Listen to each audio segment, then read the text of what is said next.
L'Église Habas Shalom est heureuse de partager avec vous cet enseignement pour votre édification.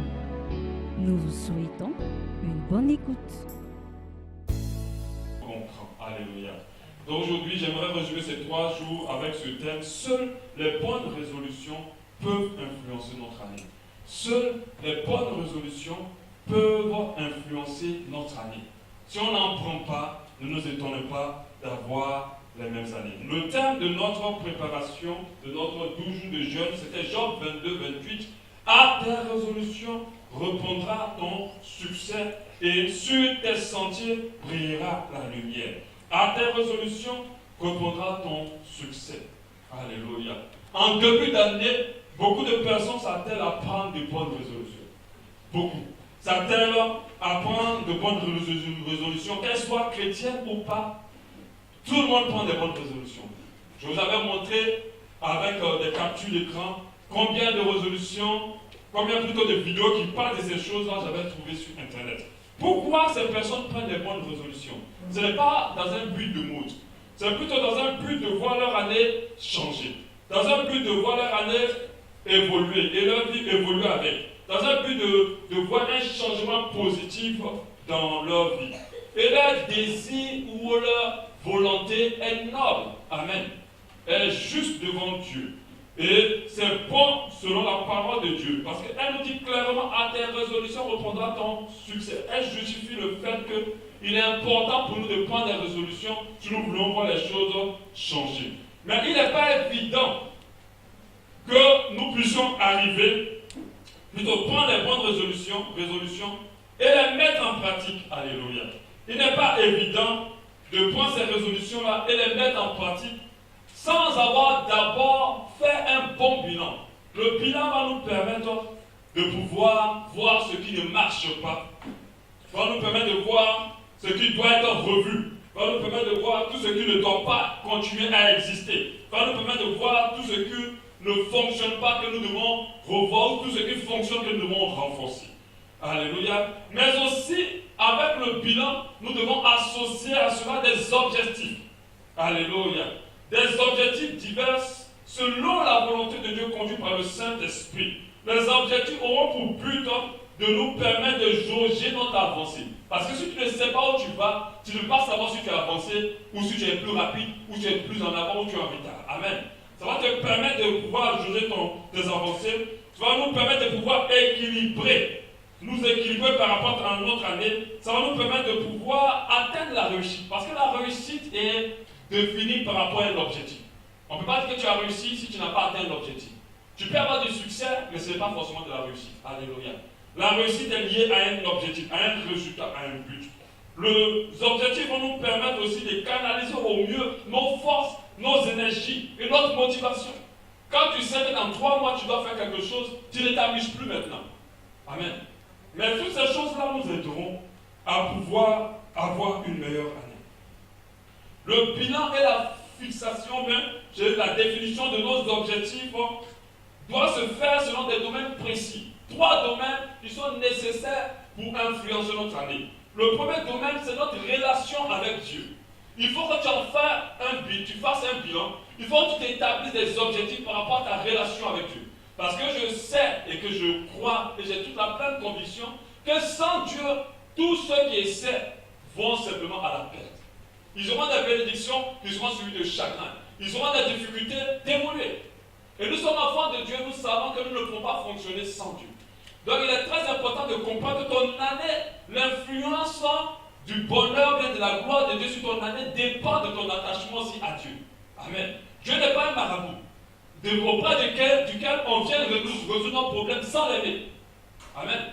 Dieu n'est pas un marabout auprès duquel on vient déposer tous nos soucis et puis après c'est ce qui nous intéresse. Non. L'autre domaine, c'est notre relation avec les autres, avec le prochain. Il y a beaucoup de bénédictions attachées dans le 2e plus grand commandement, tu aimeras ton prochain comme toi-même. Alléluia. Et cela nous rend positif la vie. Cela nous améliore la vie. Cela nous permet d'avancer. Si tu n'es pas en harmonie avec les personnes que Dieu a établies autour de toi pour te faire avancer, comment tu avanceras? Amen. Si tu n'aimes pas les gens, comment tu peux dire que tu aimes Dieu? Alléluia. Et nous avons compris que aimer les gens, c'est aussi aimer Dieu. Et le troisième domaine, c'est par rapport à notre destinée. Je crois qu'on est tous créés pour un but. Dieu n'a créé personne au hasard. Dieu a créé tout le monde pour un but. Et je crois aussi que notre bénédiction, notre joie, notre épanouissement est dans ce pourquoi Dieu nous a créés. Alléluia. Donc il est très important pour nous de faire un bilan par rapport à l'accomplissement du but pour lequel Dieu nous a créés. Par rapport aussi à notre carrière de travail, parce que la destinée n'est pas seulement que dans le ministère. Alléluia. La destinée n'est pas que dans le ministère. La destinée à tous les niveaux, dans le métier. Aujourd'hui, nous avons le micro parce que quelqu'un a accompli sa destinée. Il a fait quelque chose. Ce micro-là sert à parler plus fort et à parler des foules de Jésus. Et ce micro-là est utile pour faire avancer la parole de Dieu. Mais tout ce que Dieu fait est pour sa gloire. Est pour sa gloire. Même si tu vas créer une entreprise, ceci, ça doit toujours retourner pour la gloire de Dieu. Alléluia. Parce que tout ce qui est dans sa tête, c'est que nous soyons sauvés. Il nous aime tellement qu'il ne veut perdre aucun de nous. Alléluia. Donc nous devons faire des points par rapport à tout cela. Prendre des résolutions pour arriver à nous donner une vie meilleure. Ce que nous devons, pour avoir une année glorieuse, il est indispensable pour nous d'avoir des bonnes résolutions prises. Alléluia. Il est indispensable de réfléchir sur notre année, mais la réflexion doit se finaliser avec des résolutions. Parce que c'est que la résolution qui nous permet d'atteindre nos objectifs ou d'expérimenter une année différente. Donc tout le thème que nous avons pris cette année, ou plutôt le thème de l'enseignement d'aujourd'hui, seules les bonnes résolutions vont influencer ton année. Seules les bonnes résolutions. Dieu a déjà disposé sa grâce, mais il veut te voir aussi faire ta part. Alléluia. Il veut te voir aussi te mettre à l'œuvre. Il ne veut pas que tu sois comme des insensés qui se croisent les bras, qui se croisent les pieds, qui attendent que Dieu fasse tout. La Bible dit un peu de repos, voilà la disette te surprendra. Alléluia. Il faut comprendre que tu dois bouger. Nous ne pouvons pas rester pareils, demeurer pareils, faire la même chose, encore aborder la nouvelle année au hasard et espérer avoir une année différente. Ce n'est pas possible. Nous devons revoir des choses. Nous devons revoir nos habitudes. Nous devons revoir nos choix et nos engagements. Nous devons revoir nos manières et nos méthodes de fonctionner. Nous devons revoir nos dépendances. Nous devons revoir nos décisions prises. Nous devons revoir nos relations avec Dieu et avec les autres. Alléluia. Nous devons revoir.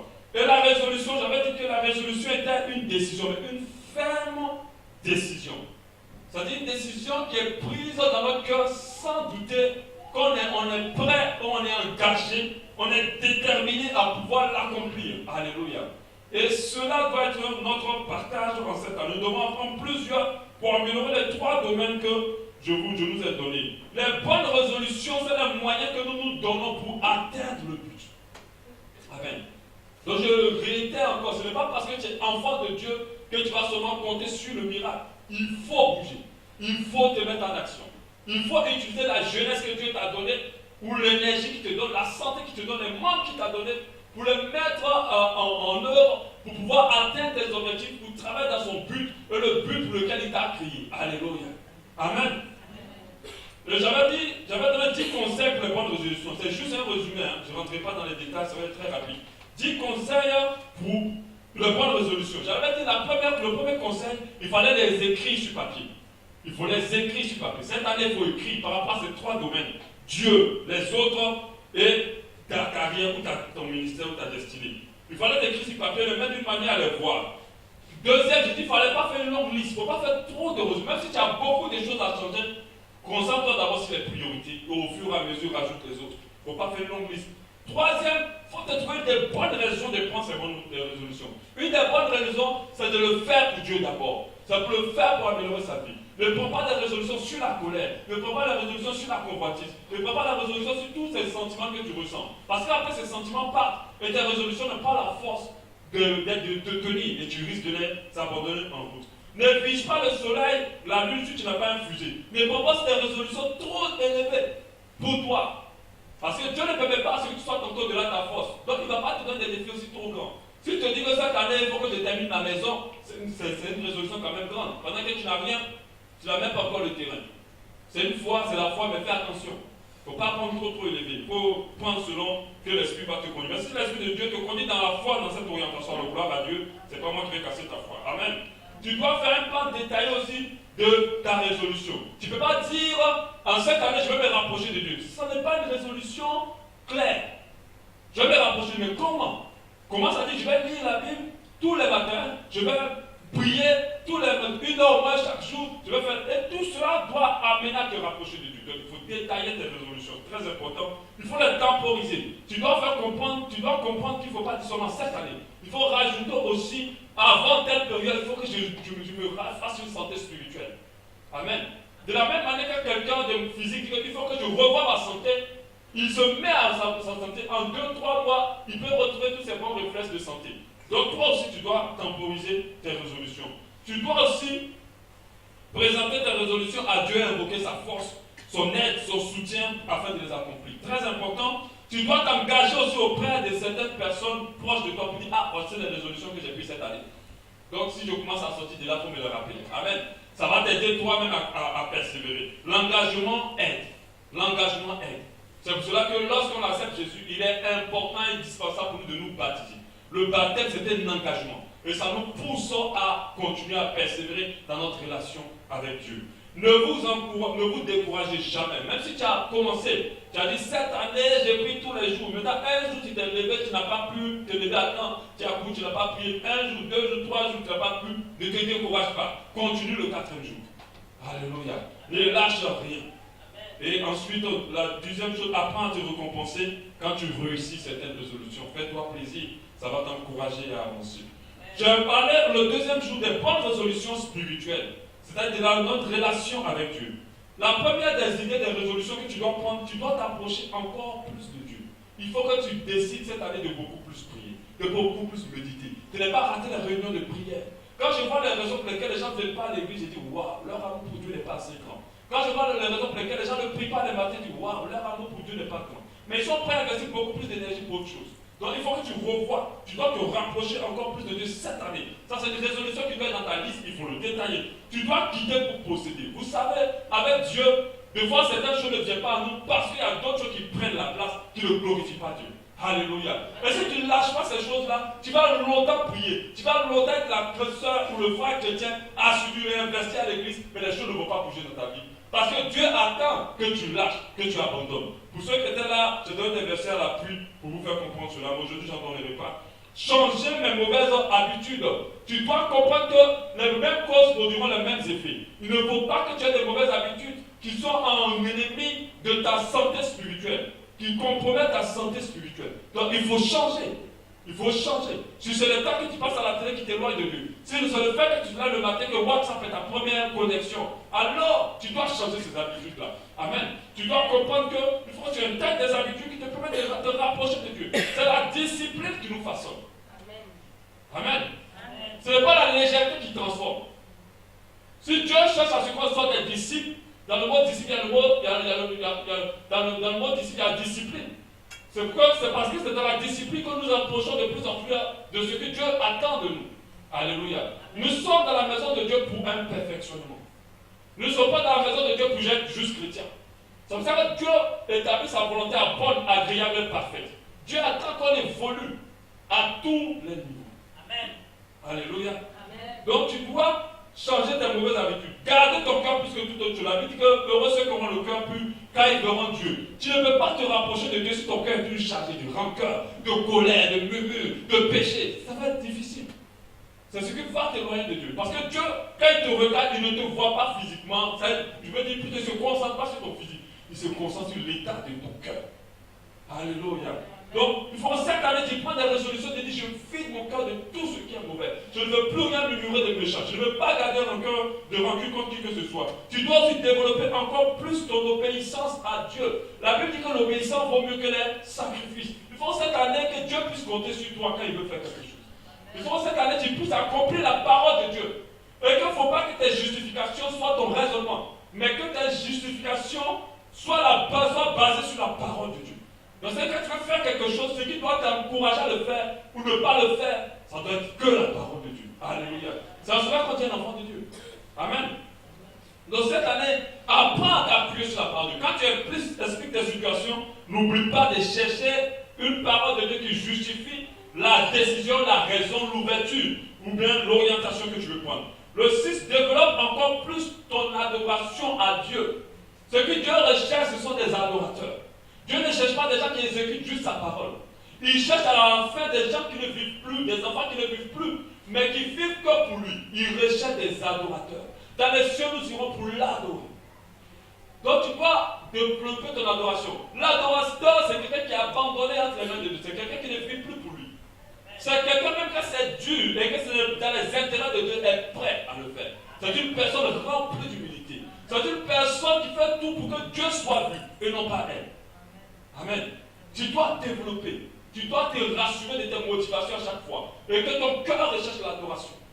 Tu dois l'adorer en esprit et en vérité. En esprit poussé par l'esprit, parce que ce n'est pas la chair qui adore Dieu. Et en vérité, il faut que ton adoration soit en conformité avec l'état de ton cœur. Amen. En conformité avec l'état de ton cœur. Si tu dis que Dieu est bon, alors il faut que ton cœur le soit d'accord avec le fait qu'il soit bon. Sinon ton adoration n'est pas bonne. Alléluia.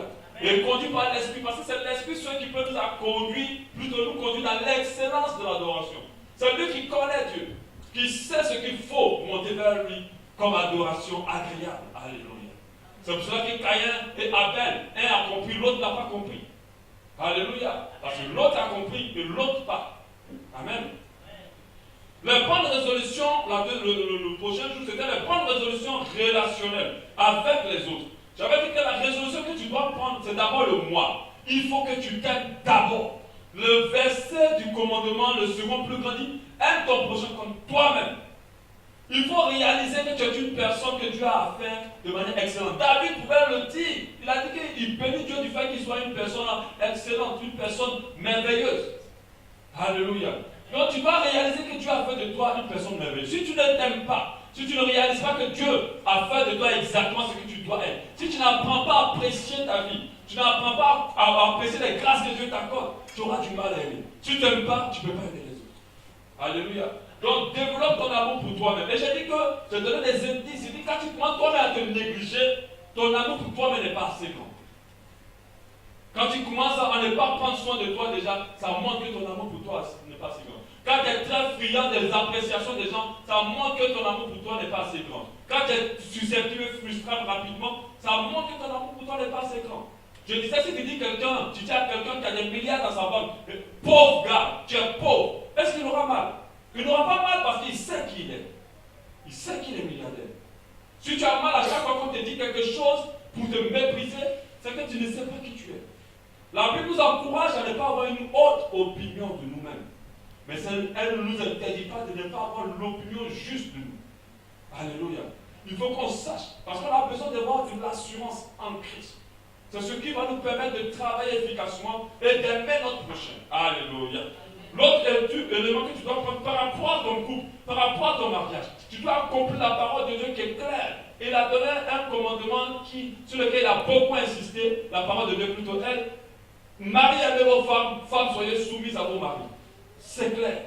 Marie, aimez vos femmes comme Christ a aimé l'Église. C'est très important.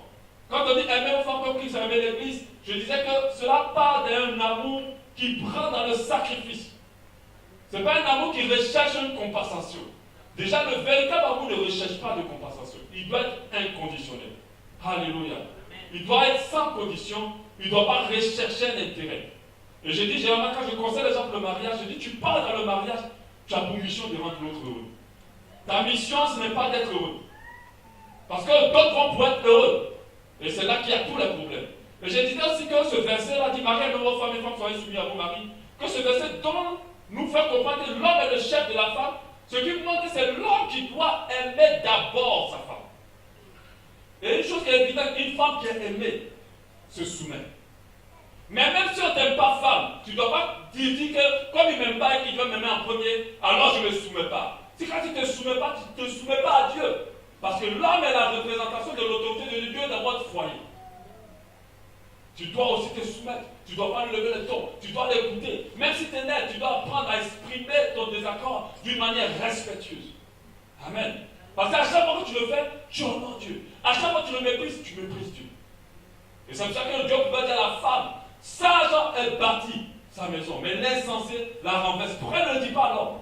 Il pourrait dire l'homme sage bâtit sa maison, l'insensé le renverse. Parce qu'il connaît la femme de nature, elle a un caractère de désobéissance. Quand vous voyez dans la Bible, on a dit à elle, ne touche pas ce fruit. Ce n'est même pas quelqu'un d'autre qui lui il a prêché, Dieu lui-même. Elle a tourné, elle allait manger quand même le fruit. Pour dire que la femme, elle est conduite par ce qu'elle ressent. Et c'est pour ça que l'homme doit faire qu'elle ressent des bonnes choses, sinon elle va faire des gaffes. Si elle ne ressent pas aussi des bonnes choses aussi, c'est ça qui va la conduire. Et c'est ce qui arrive. C'est pour ça que l'homme doit l'aimer. Et quand une femme aime, elle peut décrocher la vue. Et je disais lorsque je motivais les femmes, j'ai dit une femme qui se sent aimée, là, non. C'est une âme puissante pour te propulser plus loin dans ta vie. Une femme peut prendre un homme qui n'est rien et puis le transformer en quelque chose d'excellent. Mais quand elle est aimée, mais tu ne dois pas attendre d'être aimé pour te soumettre. Alléluia. Ton mari, c'est ton pasteur, c'est ton Seigneur, même s'il n'est pas pasteur à l'église. C'est lui qui représente Dieu dans votre foyer. Alléluia. Et ça, tu ne vas pas la résolution dire, cette année, je ne lève plus le ton. J'obéis. Je ne me plus contre lui. Je suis avec lui. Alléluia. Peu importe ce qu'il est. Il y a des femmes qui ont changé leur mari ainsi. Alléluia. La force ne change pas un homme. Je vous le dis et je répète aux femmes, parce qu'au Gabon ici, on connaît tout par la force. Je ne suis pas gabonais, mais quand ça ne va pas, on doit crier. Ah non. Au contraire, tu cries sur un homme, tu le remplis. Tu le remplis. Donc, c'est-à-dire que tu dois vraiment lui montrer que tu es une femme et il ne peut pas s'amuser avec toi. Mais en fait, tu le remplis. Ce qui font un homme, c'est la douceur. Et ce qui est grave, les maîtresses connaissent ça. Elles savent ça. Quand l'homme va chez la maîtresse, il lui lave les pieds. Il lui fait les ongles, elle lui fait les ongles. Elle lui fait à manger. Elle parle doucement. Voilà. Mais il reste là-bas. Amen. Donc change les choses. Et tu vas voir comment ton mari va changer. Amen. La femme a une grande puissance que Dieu lui a donnée. Elle a une sensibilité à capter des choses que l'homme ne peut pas capter. Et elle a un pouvoir dans sa main. Si elle a fait tomber le grand Adam, à qui Dieu a parlé, elle fait tomber tout le monde. Mais à condition qu'elle utilise la douceur et qu'elle soit conduite par l'Esprit de Dieu. Alléluia, qu'elle soit sage. Tu dois prendre des résolutions pour rapport à ta famille. Il y a des gens qui ont coupé avec leur famille, qui ne s'en occupent plus, qui ne veillent plus. Ce n'est plus leur problème. Il y a des gens qui ne parlent pas à leur papa, qui ne parlent pas à leur maman, qui n'adressent plus la parole à leur oncle. C'est la malédiction. Quand la Bible dit pendant ton père et ta mère, tout cela, il rentre dedans. Il rentre dedans. Qui ne parle pas à leur grand frère, qui ne parle pas à leur petit frère. Ah non. Donc faites très attention, il faut prendre des résolutions. Tes filles et tes fils, qu'ils soient physiques ou spirituels, eux, Dieu te les a confiés pour accomplir quelque chose dans leur vie. Et tu dois arriver à accomplir cette chose-là. Tu dois leur donner le meilleur. Pour leur croissance physique, spirituelle, tu dois les aider à tous les niveaux. Tu dois être présent pour eux. Tu dois les soutenir. C'est ta responsabilité. Peu importe qui te rejette ou pas, tu as pour ministère de t'investir dans leur vie. Alléluia. Et cette année, il faut que tu sois plus proche. Il faut que tes enfants, physiques ou spirituels, ressentent ton amour pour eux. Amen. Le dernier, c'est mon prochain. J'en ai assez parlé. Tu dois prendre des résolutions par rapport à ton prochain. Aimer ton patron, le supporter. Aimer tes amis. Penser positivement de celui qui parle mal de toi. Ne pas avoir le cœur vraiment assombri par rapport à tout cela. On va passer maintenant aux résolutions, le dernier niveau, les bonnes résolutions professionnelles ministérielles au niveau du ministère. J'avais pris un verset de base hier, 1 Corinthiens 15, 58. Ainsi, mes frères bien-aimés, soyez fermes, inébranlables, travaillant de mieux en mieux à l'œuvre du Seigneur, sachant que votre travail ne sera pas vain dans le Seigneur. Alléluia. Dieu nous appelle à évoluer de mieux en mieux. Pas par rapport à quelqu'un, mais par rapport aux capacités qu'il a données à chacun de nous. Alléluia. Moi, je ne suis pas trop pour cet évangile qui dit que nous devons régner sur le monde et nous devons dépasser les autres. Non. Dieu a donné des capacités à chacun de nous. Nous devons nous dépasser nous-mêmes et être meilleurs pour Dieu. Alléluia. Nous devons être meilleurs pour Dieu. Chacun accomplit ce qu'on lui a confié. Si on t'a donné 2 talents, pourquoi tu vas atteindre 5 talents? Tu ne peux pas. Parce qu'il t'a donné 2. C'est avec 2 que tu dois accomplir les 2. Tu dois les fructifier à 100% et non pas te battre pour 5. Quand tu te bats pour 5, alors tu es dans tes ambitions personnelles et tu n'es pas dans le plan de Dieu. Alléluia. Donc Dieu veut que nous travaillions de mieux en mieux. Une des résolutions que tu dois prendre, c'est la formation. Il faut que tu te formes. Les gens ne se forment pas. D'année en année, ils restent pareils. Ils ne pensent à aucune formation. Il faut que tu t'inscrives à des cours. Il faut que tu es sur Internet, tu apprends des choses. Il faut que tu te formes pour te perfectionner déjà dans ton domaine, pour évoluer. L'instruction nous permet d'avancer. Il ne faut pas rester au même niveau. Il faut être curieux, il faut lire des livres. Je répète, je déteste cette phrase-là qui dit quand tu veux cacher des choses dans un Africain, mets-le dans un livre. J'aime pas ça. Amen. Et ce qui me fait mal, c'est que c'est un peu vrai. Parce que si on touche ici, on dit qui a lu un livre cette année, je pense qu'on va être peut-être 2 ou 3. Or, les livres ne coûtent plus cher. Tu peux même les emprunter. Il y a deux qui ont dit j'ai lu un livre, mais c'est les livres romantiques. Ça, il n'y a rien dedans. Il faut, même si j'en écris, mais il n'y a rien dedans. Après, il faut quand même acheter les livres. Mais il faut lire des livres, il faut apprendre. Moi, je me suis auto-formé dans mon métier, je le disais hier, de réalisation des sites internet. Je n'ai pas fait d'abord de cours. Je me suis formé d'abord tout seul, en téléchargeant des cours, en apprenant. Et jusqu'à aujourd'hui, malgré mon niveau, je continue à me former. Parce que je suis dans un domaine qui part vite. Même dans mon ministère, en tant que pasteur, je ne peux pas seulement rester là. Vous dites non, non, non, je connais beaucoup de choses, ça va, ça va. Non, non, je ne peux pas. C'est dans ça que les gens enseignent des hérésies. Ah non. La parole de Dieu, là, elle est trop vaste. Il y a trop de choses à apprendre tout le temps. Il faut te former jusqu'à ce qu'on t'enterre, tu as toujours besoin d'être formé. Amen. Et cette année, prends des résolutions de formation. Amen. Par rapport à ton domaine, par rapport à ton métier, par rapport à tes ambitions. Ne reste pas juste à accomplir, chercher l'argent. L'argent est un mauvais maître. Alléluia. Amen. L'organisation, je disais, organise-toi cette année. Range ta maison, range ton bureau, range ton lieu de travail. Remets tout à leur place. À commencer par ton téléphone. Il y a des téléphones, quand tu prends tous les icônes, sont dans tous les sens. C'est pas normal. Ces petits micros, c'est quand tu perds à chercher des applications, c'est du temps que tu perds. Le fait de ranger aussi, c'est très thérapeutique. Quand tu vis dans un endroit propre et rangé, c'est bon pour toi.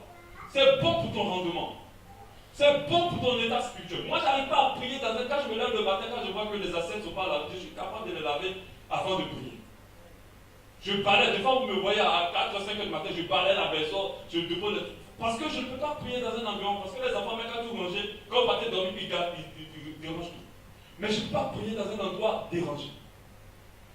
Et ça te permet d'avoir une bonne inspiration. Des fois, ton problème de lourdeur le matin de la prière, des fois c'est ça.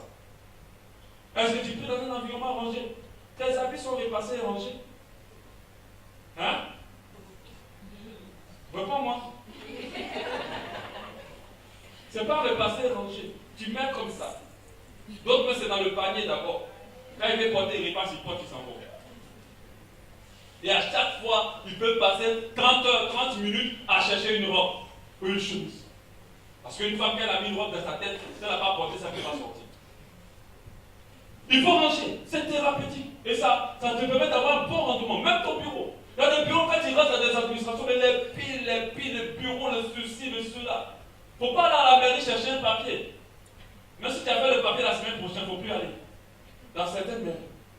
Parce que tout est empilé, il n'y a pas de système de rangement, de classement, il n'y a rien. On fait comme ça, bon, tu as fait un bureau, ok, ça doit être peut-être dans cette... Mais on fuit au feu, non, c'est pas là. Il faut regarder en bas, il faut regarder en haut. Vous perdez 30 minutes, 1 heure. Bon, reviens prochainement. Des fois, on n'a pas trouvé. Sois organisé. L'autre élément, j'ai parlé de la rigueur. On ne peut pas évoluer dans son ministère, dans son travail sans rigueur. C'est pas possible. Si tu es quelqu'un qui fait les choses selon que tu sens, ton cœur sent, tu vois, ton avenir ne va pas évoluer seulement comme ça. En vague. Ça ne va jamais se stabiliser. Il faut établir des règles. Il faut les respecter. Ça, c'est la rigueur. Il faut pouvoir travailler avec rigueur. Il faut pouvoir présenter des choses bien. La rigueur va intégrer l'honnêteté. Parce que quelqu'un qui est rigoureux ne se compromet pas. Il travaille avec l'honnêteté et dans la vérité. C'est quelqu'un qui donne le meilleur de lui. Un rigoureux. C'est pas quelqu'un qui dit, bon, j'ai déjà fait le travail, c'est bon, tout est dedans. Non. Est-ce qu'il est bien présenté? Est-ce qu'il est finalisé? Est-ce que je peux ajouter quelque chose de mieux? Alléluia. Il faut travailler dans la rigueur. Il faut travailler dans la rigueur. La rigueur fait avancer les choses. Un peu l'autre élément, prendre des résolutions dans l'évolution et la progression. Tu dois comprendre que dans ton esprit, il faut que tu aies un esprit qui cherche à avancer. Il ne faut pas être quelqu'un qui ne cherche pas à jauger son avancement. Il faut prendre des résolutions pour te dire, est-ce que j'avance? Et prendre des résolutions dans le but d'avancer. Alléluia. Il ne faut pas dire non, non, non, c'est bon, j'ai un bon niveau. Mais est-ce que tu avances? L'avancée est jaugée par rapport à ton objectif. Ou l'objectif de Dieu qui t'a montré. Et l'autre dernier élément, prendre des résolutions par rapport à la positive attitude. Il y a beaucoup de personnes qui peuvent beaucoup de choses, mais elles se découragent vite. Elles abandonnent vite. Elles n'arrivent pas à persévérer jusqu'au bout. Et cette année, tu prends la résolution de dire, je ne me découragerai plus jamais. Je persévérerai jusqu'à la fin. Tu peux prendre la résolution aussi de reprendre quelque chose que tu as lâché. Parce que c'était très difficile pour toi cette année. Au nom de Jésus, alléluia. Prends la résolution dans ce sens-là. Et tu vas y arriver. Si tu intègres tous ces points de résolution dans ta vie, je suis convaincu que quelque chose va se passer. Alléluia. Je suis convaincu que quelque chose va se passer. Une personne qui a fait l'école de cuisine, une personne qui n'en a pas fait, n'ont pas le même niveau. Mais celui qui a fait l'école de cuisine s'est investi dans quelque chose.